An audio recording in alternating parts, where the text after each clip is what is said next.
Okay, so we are back to Mishlei Chaf Zayin, Ner Hashem Nishmas Adam, Chofis Kol Chadrei Baden. In fact, sorry, hold on, I'm going to show the whole screen because we're going to need to go probably to other documents. Okay, yeah. So there are a couple ways to translate this, but we went with Ner Hashem Nishmas Adam. So the soul of man is the lamp of Hashem, Chofis Kol Chadrei Baden, with which he searches all the innermost chambers of his belly. Is that accurate? Meaning we said that the thing that's doing the searching is really man using the Ner Hashem, which is his neshama. Okay.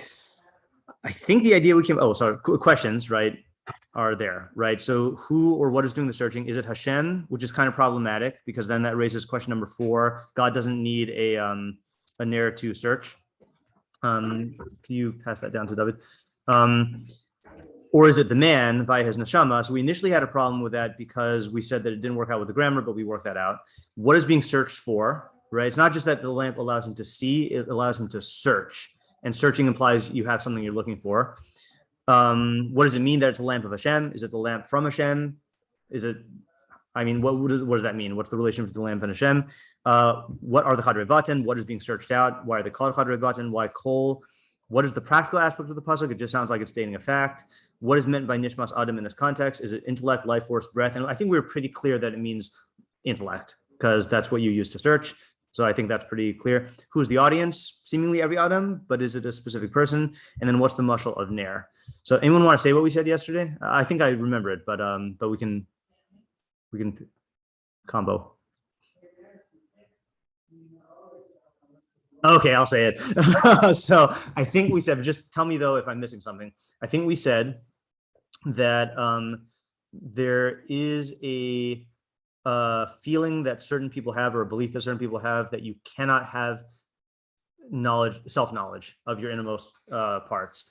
And the pasuk is coming to refute that, saying that that there's 2 things you can use in concert with each other to understand your innermost thoughts and feelings, which is the intellect, but it's the intellect that was given by Hashem, which means that it needs to be guided by Torah and Dvar Hashem. So the intellect is the tool, but Ner Hashem, the reason why it's framed as Ner Hashem is that that's the framework, is, you might be lucky if you just use your intellect, but as we know, it's very, very easy to make mistakes, especially about like emotions and thoughts, So if you use the intellect as a Ner Hashem, if you recognize God gave you an intellect, to use to get inner knowledge, then then you'll be able to succeed. And we said, what's the practical implication, or why is this important? Funny, because we had some of us had a discussion the other day about what's the purpose of meditation, and I think that this is a big one of the purposes of meditation. Not that meditation is what the pasuk is talking about, but that the purpose of the pasuk, purpose of meditation is if you're unaware of what's going on in your own head, you're going to make bad decisions. Okay, like going forward as a decision-making guide, if you're unaware of your unconscious thoughts and feelings or patterns of thoughts and feelings, then you will think you're making a conscious, rational decision when really your actions are being dictated by some sort of pattern or some sort of programming that you're unaware of. So step 1 is being aware of it, and then that allows for all the other steps of strategizing around it. And we also said it has to do with tshuva, of when you're correcting past errors, you're going to ultimately need to go in deep in certain cases in order to figure out what motivated your behavior in the first place, and then you can take the steps needed to assure yourself that you're not going to do it again. Am I missing anything? I have a thought about that. Yeah. Just when you said that like you need to do it in order to have self-knowledge. Yeah. I had like a reflex thought, like I don't need to do meditation because I have good self-knowledge. That's the pasuk. Yeah. And my immediate realization was if you think that you can just have self-knowledge without constantly actively working on it, then you're just gonna you're gonna have an illusion of self-knowledge based on whatever your emotions are. That fits in with the pasuk very well, with the words of the pasuk. Where do you see that in the pasuk? Chambers of the belly. I was actually going to say chofes, but in relation to kol chadar, but what I think it is mean. Let me state this in terms of what the havamina is. So, okay, you know what? I actually realized there are three havaminas here that the pasuk is coming to refute. One is what Yaakov said, which is people who actually have as a position that you can't know your chadar batan. The other one is what Isaac is saying, which is people who think that they already have knowledge of their innermost parts without searching. Okay, and that's why the pasuk emphasizes you need to search with something, And the mashal again is like, again, we don't use candles, but flashlights, right? Is that if you're trying to find something in a dark room, you actually need to take the flashlight and like shine it on all of the parts of the room in order to figure out where the thing is that you're looking for. So there needs to be an activity of searching. It's not just I automatically have self-knowledge. And then the third thing is there are certain schools of thought or methods of therapy that maintain that you get self-knowledge through non-intellectual means. So for example, you can argue that Freudian psychoanalysis is not an intellectual means. It really is just getting in touch with the psyche in its own language. You could argue that IFS is also not intellectual. It's communicating and engaging directly with your parts. There are certain things in terms of certain approaches of psychotherapy that involve being aware of what your body is telling you. Now Mishlei is not necessarily saying that those things are false, but it is saying that there is an intellectual method of getting at self-knowledge that is reliable. And so again, I'm not saying to the exclusion of these other things. Yeah. So I'm sorry. What is intellectual? I don't know how. I'm saying like Freud isn't like.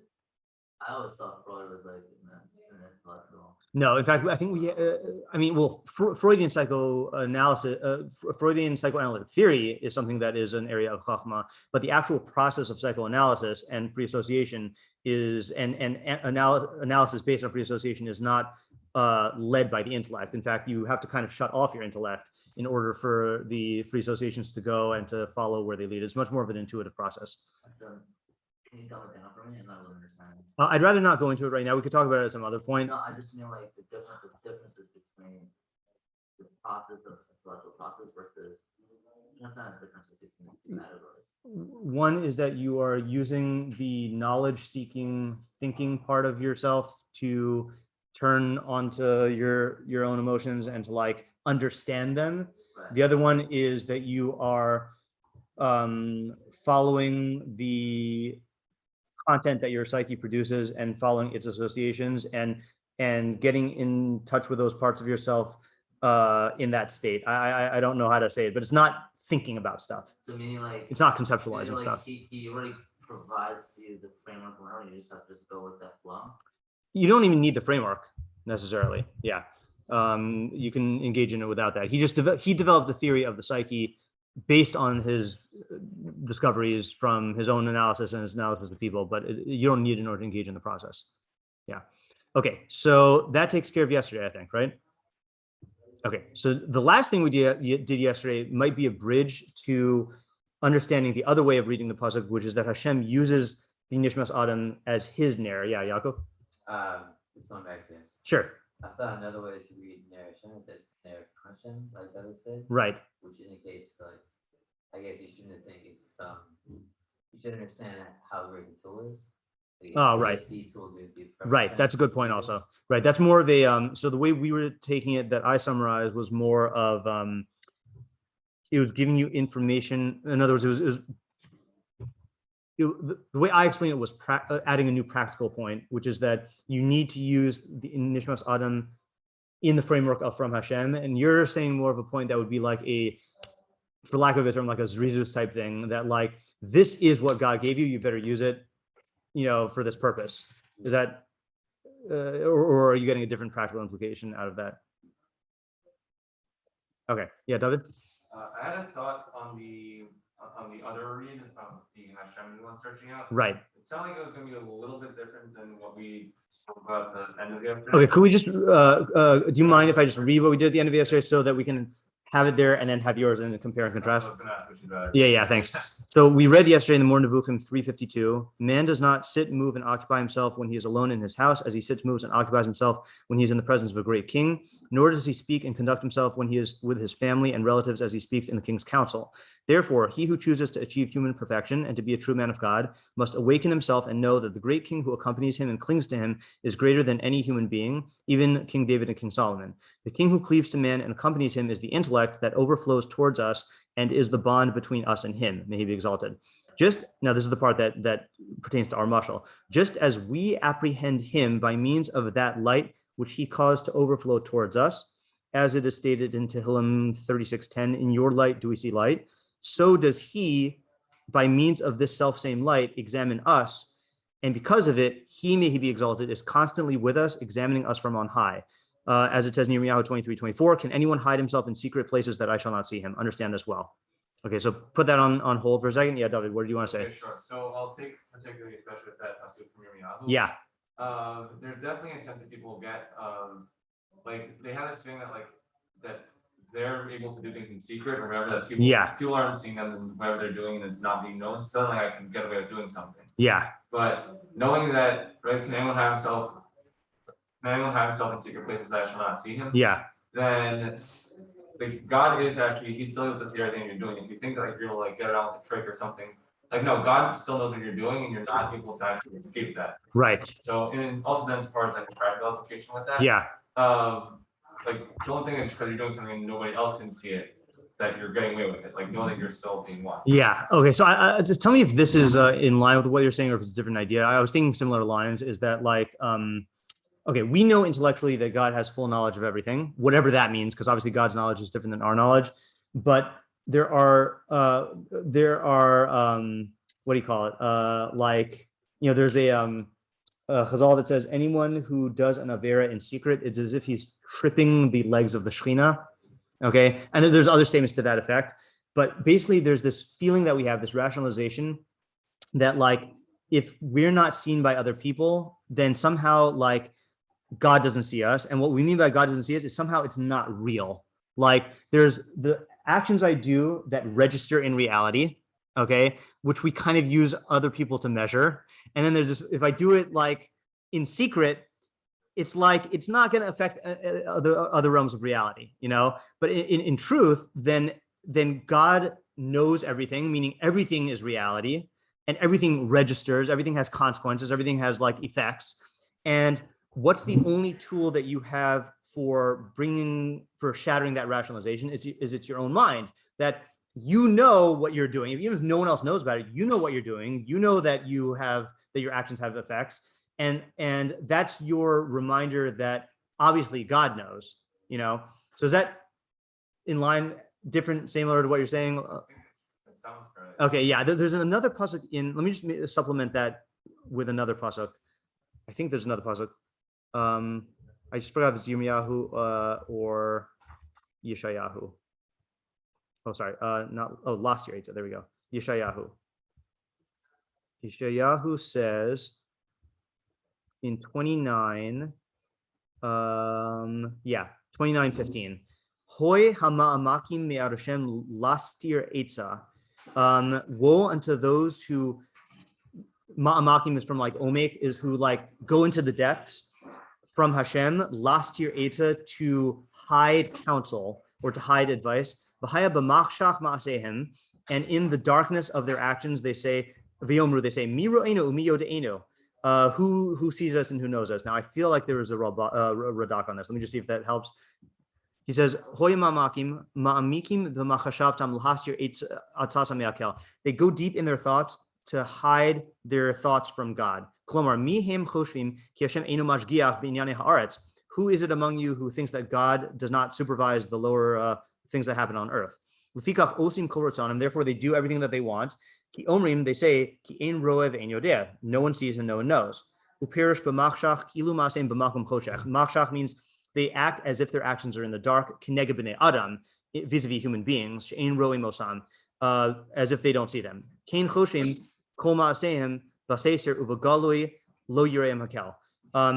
They also think that all of their actions are in secret, meaning even their secret and open actions, they think that God doesn't see them. All right, fine, whatever. Yeah, so that is a similar idea. Yeah.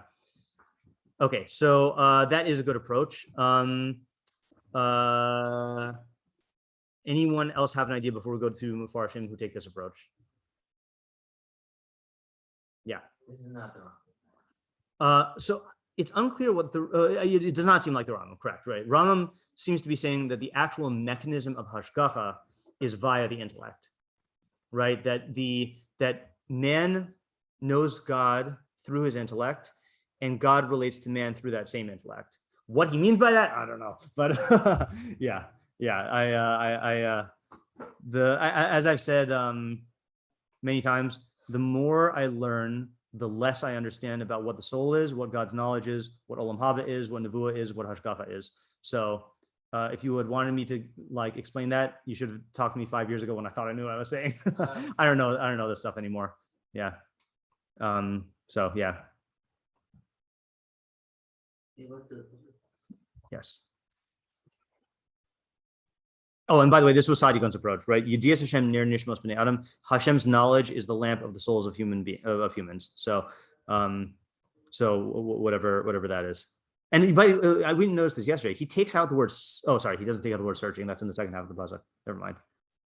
And what if we said it's doing searching? What if we established? So it sounds like, according to this approach, Hashem is doing the searching through the human intellect, which is his ner. Like the mashal is just like a person searches using a ner, so too Hashem searches our chadrei batin with his ner, which is the intellect. But was this meant to be like a metaphysical topic in the sense that we understand how that So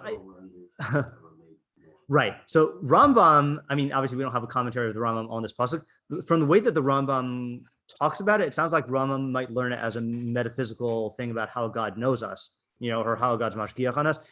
I am inclined to think of it more as a Mishleic idea, which is kind of like what David and I were saying, like being aware that God knows our actions and then using this mashal of that's the part we didn't really explain, right? Is that how does the mashal of God using a ner to search for stuff contribute to the idea that we're saying? But we were taking like a Mishlei decision-making practical approach, which is what I would like to say. Yeah, Arya? I have another idea. Yeah.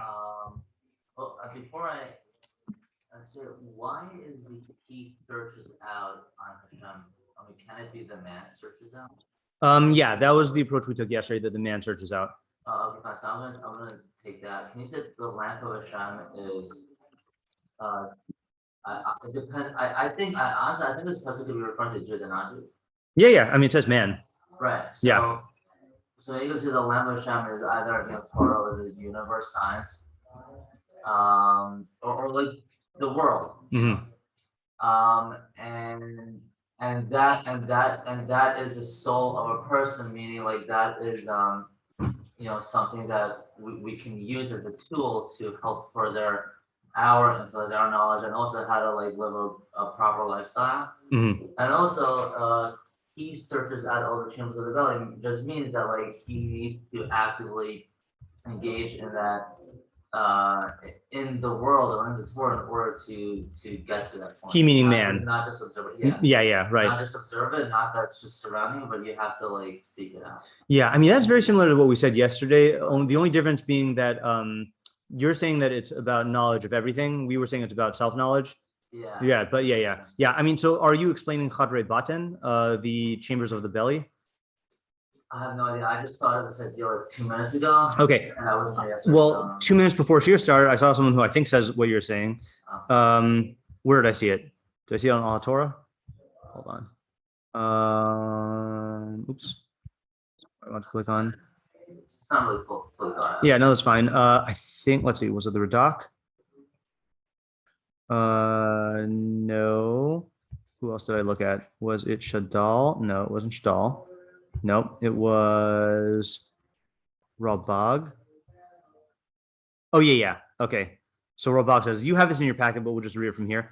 It's in the back of the packet if you really want to look at it. Ner Hashem. So this is interesting. Ulavayr mihu ze hamelech. In order to explain who is this king. Now, what was he talking about? The previous pasuk, right? So the previous pasuk said, Mizare Rashaim Melachacham V'yashiv Alehem Ofan. The wise king scatters the wicked and turns the wheel upon them. You know what? We didn't read the Ralbag on yesterday's pasuk, did we? Or did we? No. So you know what? I think in order to get this full picture, let's read yesterday's with the Ralbag. Okay. So he says, Mizari Rashaim, Hine Hamelech HaChacham, V'yarmi Min HaRashaim, V'yispazru Ana Va'ana. This doesn't sound like a complete sentence. Behold, the king, the wise king, who the Rashaim fear, V'yispazru Ana Va'ana, and they scatter here and there. So in other words, he's not learning that the king actively scatters them. He's saying the Rashaim are afraid of the wise king and they will scatter of their own accord. Okay, like they'll run away. The Ofan Hamerkava Asher Sivavuhu. Oh, good. He also says the chariot theory. Okay, that's a support for Alter's speculation. The Ofan Hamerkava, the wheel of the chariot Asher Sivavuhu, which rolls, I think, Laleches Lahashki Zulasam, to destroy others.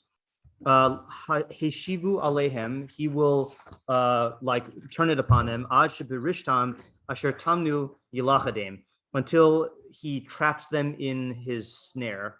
Uveshachusam yipolu, and when they are bowed down, they will fall. This is not very easy to read Hebrew. Okay, so now he's going to give explanations. We're going back to the previous pasuk because Ralbag ties today's pasuk into the he says, "But after Okay, here we go. So he's saying it's possible that the wise king is the seichel, okay, which rules over man. And this is a very common thing in Mishlei, by the way. This is Shlomo HaMelech uses this mashal in Koheles that no, he uses the opposite mashal in Koheles. What am I saying? In Koheles, he says that the Yetzer Hara is the king. So this is a different mashal. So he's saying, if you look at the human being, what would you call the king? The intellect, because that's the thing that ought to rule over. Okay, that's the way he's going here. And with the seichel's chachma, Yizari v'fazer harashayim, it scatters, it winnows and scatters the evildoers. Vehem bale hadeos hanifsados, which are the, I don't know why it says bale deos hanifsados, the people who have bad midos, or sorry, bad ideas. In Ralbagian, deos means ideas. V'yisabiv sheyu nizorim achor mehadeos hahem, and he will cause them, these bad ideas, to recoil backwards. V'lo yashlimu darcham, and they will not bring their path to fruition. Asher heim ponim elav, which they turn towards. And then that'll save them from this bad harm. And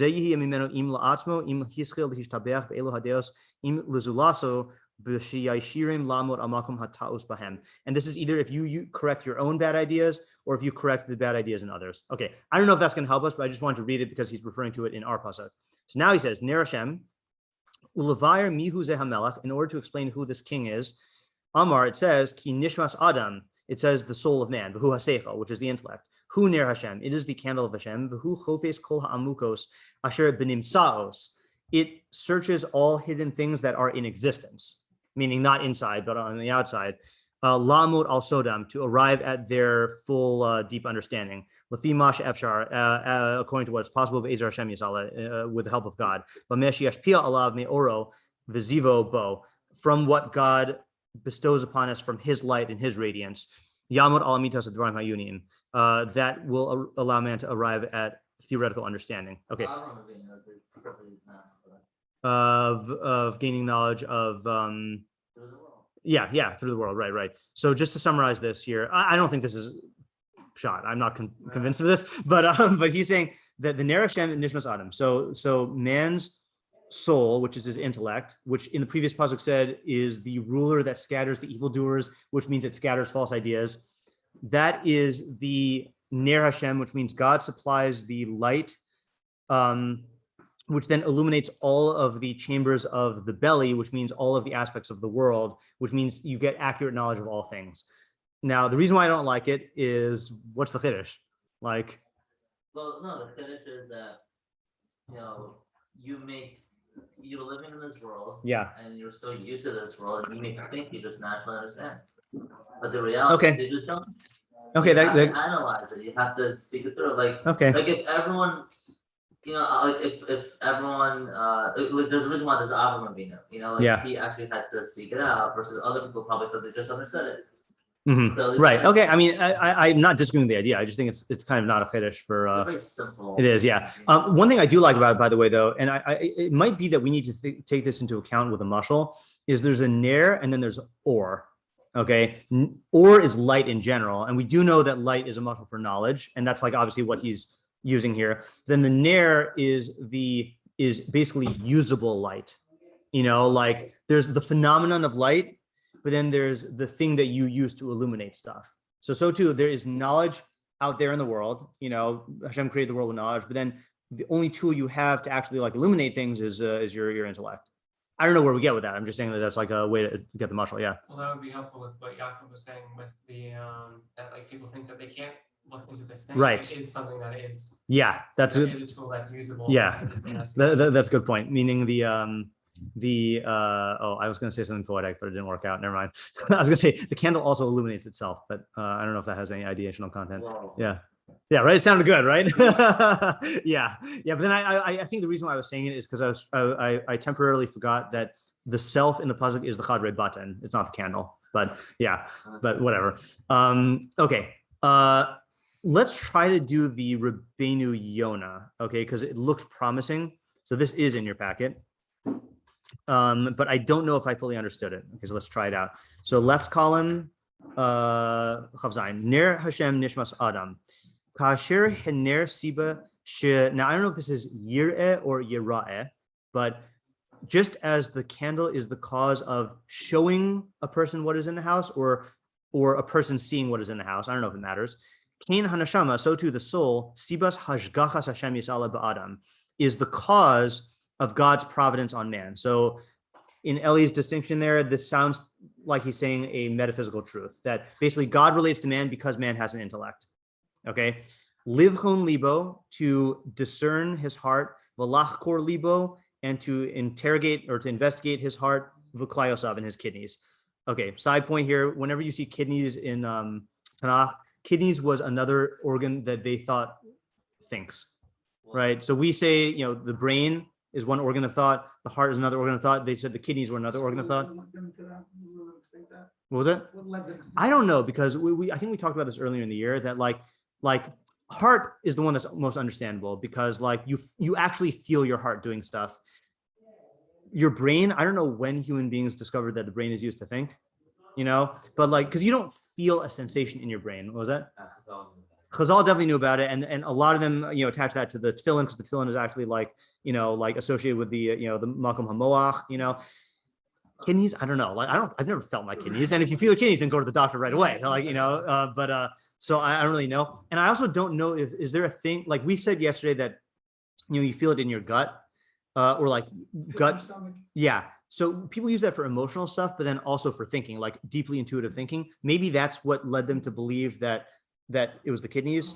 But I don't know. I got to ask this and look into it. Like, what type of thinking? How do they differentiate between the thinking of the heart, the thinking of the brain, and the thinking of the kidneys? Yeah, Ellie. When we say all this, do we really mean it literally? Like even nowadays, we talk about heart, like, Right. very metaphorical. That's true. Yeah. We don't mean, when you say like I feel it in my heart, you don't mean like the organ that pumps blood throughout the body, right? Yeah, that's true. Yeah, we use it metaphorically as well. I guess what I'm asking is what did they mean by it metaphorically, and how does it differ from the other metaphors, and how do we translate it into what we have nowadays? Yeah, I don't know. So anyway, so he says kidneys, then that just means like part of you that thinks. Ki nishmas adam min ha, next page, el yonim. The soul of man is from the upper regions, meaning it's non-physical. Okay. Al kain, therefore, yesh adam limshul b'masav. Therefore, now he's saying the practical. A person must rule over his actions, gam b'machshavosav, and also his thoughts. V'roi lehe'anesh, and it is fitting for him to be punished, ki yechatav ashem, when he sins and incurs guilt.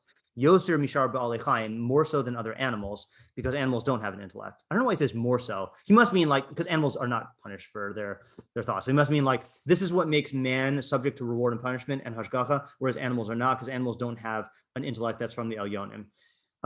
Let's read the whole thing, and then we'll see if we can put it together. Chovis kol chadrei batin, it searches all the chambers of the heart. Bener hazeh, with this ner, v'hu nishmas adam, which is the soul of man. Chovis kol chadrei batin, adam umachshavosav. So he also says it's not the belly, it's the thoughts, man and his thoughts. Rav Shlomo, ki besibas haneshama. This means to say that by the cause of the neshama, shehi el Yona, which is non-physical, umin ha'elyonim, mashgiach alehem, God supervises them, human beings, lifkod v'lanosh ulashalem sachar, to bring retribution and to punish and to reward, to give reward.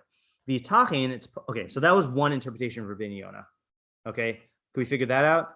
Sounds like what in Rambam's territory, that the man's intellect is the only thing that connects him to God, unlike the animals, and is the thing that God uses to be mashgiach on man and to reward and punish. And he's saying the implication is, therefore, you must rule over your actions and your machshavos, and you're subject to reward and punishment. So what is he saying?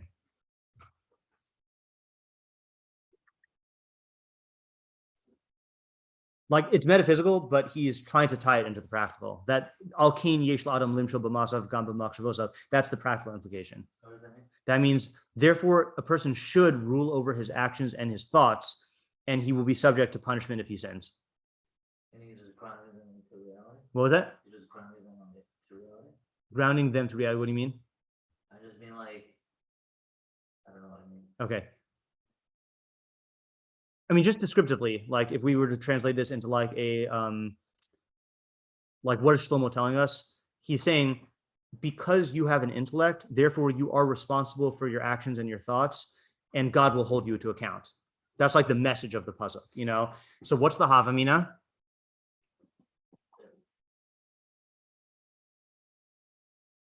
They were like any other animals? Yeah. Yeah, there's Like, a clip I really want to show. I don't know. Yeah. in the screen. I can't because I don't know if it's appropriate. I can't remember. It's I mean, it's not inappropriate, but it's from Seinfeld. I just started Chazar on Seinfeld last night, and maybe I'll show you the clip afterwards. But it's basically like George. I'll describe it here. George like is dating this woman that he really wants to break up with, but he feels like he can't, and he basically just says like he just argues himself into thinking that like, what can I do? Like, it's not me. Like I have no responsibility that, you know, and he just like talks himself out of it, both his actions and his thoughts, you know, and it's a very good example of like this kind of like rationalization where you exempt yourself from any sort of control over your thoughts and your actions. By the way, when I say thoughts, let me just clarify what we mean by thoughts. Machshava does not mean like thoughts that pop into your head. Machshava means, like the way the Rambam defines machshava in the Aristotelian way, which I think is the framework that we're working in, is machshava means plans, like actionable thoughts, you know? So you can't control if something pops into your head, but you can control whether you dwell on it and start thinking, okay, how am I going to implement this? You know? So if a person were to try to exempt themselves from that, or say like, you know, this is not like I can't be held responsible for this. No. The very fact that you're able to come up with those thoughts makes you responsible for it, you know, because it's within the realm of your bechira. Yeah. Yeah, I don't know why, but it's very similar to what we're doing with some about like you should live life with intent. Yeah. Right. Like, Right. We're here saying like animals, maybe they just live life purely out of reactive. Yeah. Through their instinct. Right. Over here, it's like no, that's not. We have thought. We have we have all this stuff. To live life with conscious. Yes, that's definitely an implication. But then the only piece that's missing is the schar v'onesh thing, right? So he's learning it's the ner Hashem means. Okay, notice like this. Okay, let me get one step further. He's saying like this: God knows. Okay, whenever we talk about God knowing something, it's a mashal for hashgacha. Okay, for you know that's a general rule. Like when it says in, I don't know if it's in, I think it's next week's parsha. It says God knew Abraham, which means that God was mashgiach on him. You know, God had hashgacha on him.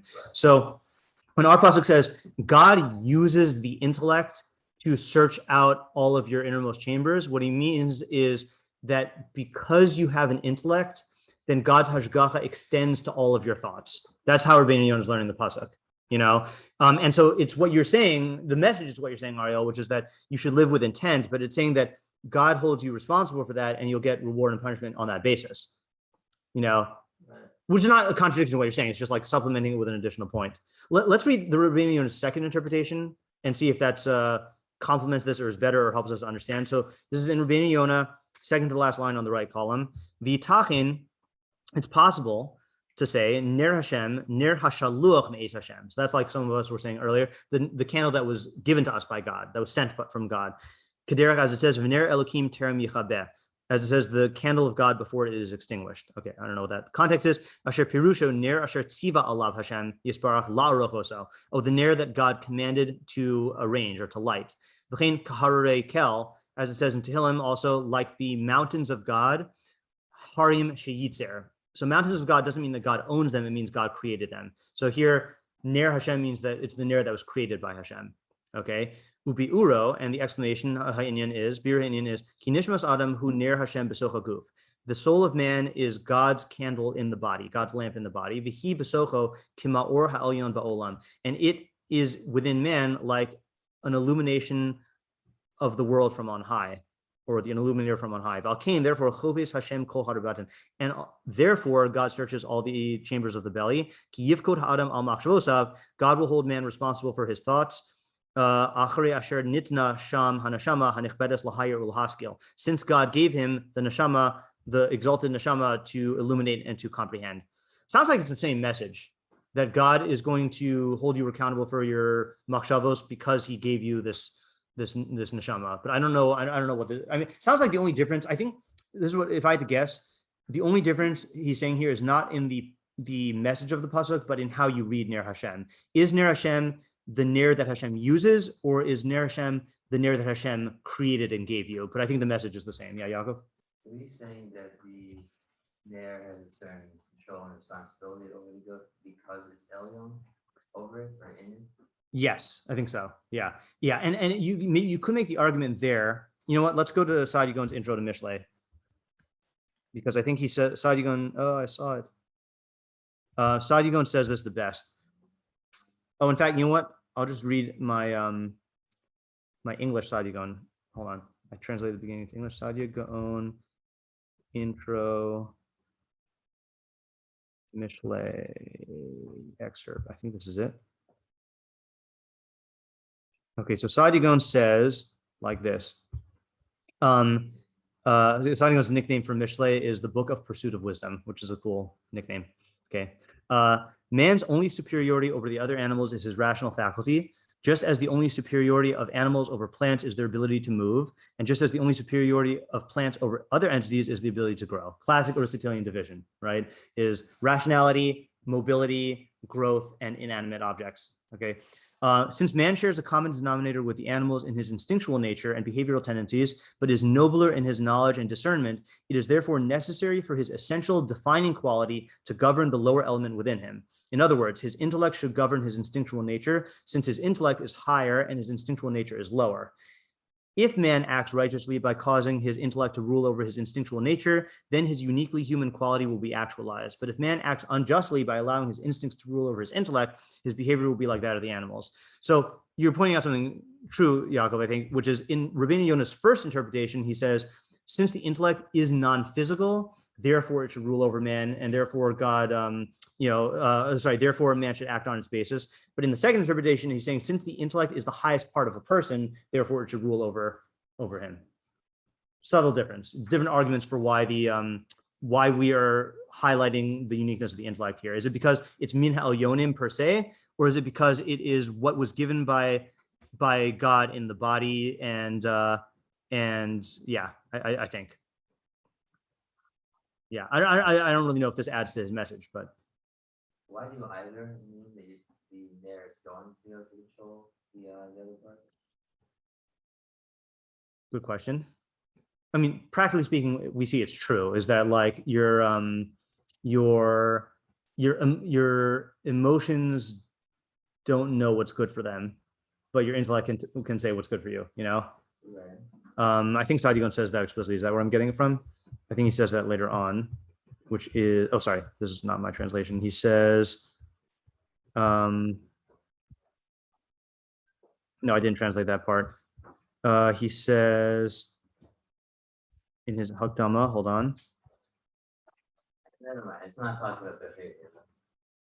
Right.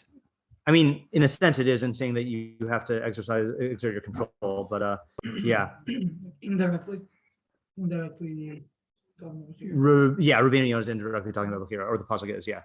Because his whole message is you should rule over your thoughts and your actions, and so that's presupposing Bechira. Yeah. Let's, I guess, do one more. I mean, I don't know about you. I'm liking our interpretation yesterday better than this. I'm not getting so much out of this, but you gotta, they thought that these Mefarshim thought that this was good. Let's look at the Meiri. Okay, Meiri on Chav Zayin. Ner Hashem Nishmas Adam Chovis Kol Chadrei Baten Yesh Mefarshim Bo Derech Tivi'i. Some explain this in a naturalistic way. Shehu Remez Lihios Hanefesh Atzula Me'oro Yisparach, to show that it's that the soul is comes from the light of God. I don't know what that means. Umakom mishkana b'moach, and the place where it is housed is in the brain. Umisham tispashet l'chol chalkaha, and from there it goes out into all the other components of the body. V'ye or lehem be'ora, and illuminates it with its light. It might mean that what he's saying is that the brain controls all of the body. That this is the way that they said it back then, because I don't know what it means that its light extends to all the body. That's what it means when it says the ner searches out all the innermost parts of the belly. It spreads out into all of the rooms, the chambers. Okay, whoa. The chambers of the heart, which is the place of the resting place of the intellect and its thoughts. So he is differentiating between the heart and the brain. What is he saying? Do you really believe that? I mean, sounds like it, right? He's saying that so here's his mashal. He's saying the light is coming from the brain, but the seichel is in the heart. So what's in the brain? I don't know, the light. It's very hard to see when he's referencing this, he's assuming that you are familiar with whatever the reigning theories of the science were back then. And this is 14th century Provence where they studied this stuff, so he's not elaborating on it, but I wish he did. And what about the brain controlling the whole body? That was my speculation. I don't think that's what he means now. Yeah. What he means. Okay, well, let's just read this other one. V'yesh lomar. And there's you can also say it's derech Torah, that this is a Torah idea, not a physics idea or a physical science idea. Shemilas chofes nimshachas lefnehu la'achareha, that the word chofes, searching, is extending to the thing before it and after it. Oh, this is a creative read of the pasuk. And the idea is ner Hashem chofes nishmas adam v'chadrei baten. The candle of Hashem searches the soul of man and it searches the chadrei baten. Like it says, I am Hashem who investigates the heart and searches out the kidneys. Meaning to say that God knows everything, and nothing is hidden before him. So I don't know what he means there, but just in terms of reading the pasuk, that is a reading we did not consider, which is that the ner of Hashem, whatever that means, searches out two things: the soul of man and all the chambers of the heart. Who knows what that means, though? Yeah. It's interesting how the light bulb. Yeah, right. I mean, light, I feel like is used as a mashal for knowledge in a lot of different cultures and societies. Yeah. Okay. I think what I'm going to do is just say we got a good idea yesterday, and it's not like the ideas we got today were bad. It's just that they don't feel like chidushim, and like the idea that David, that you were saying that we said, and that we supported from Yeshayahu, that's our best candidate for how to learn the pasuk if it means that Hashem illuminates all things, through stuff. But that's a good idea. But I still like our shot better. Yeah. Okay. So let's stop for today. Yep. Thank you. Oh, your own mask.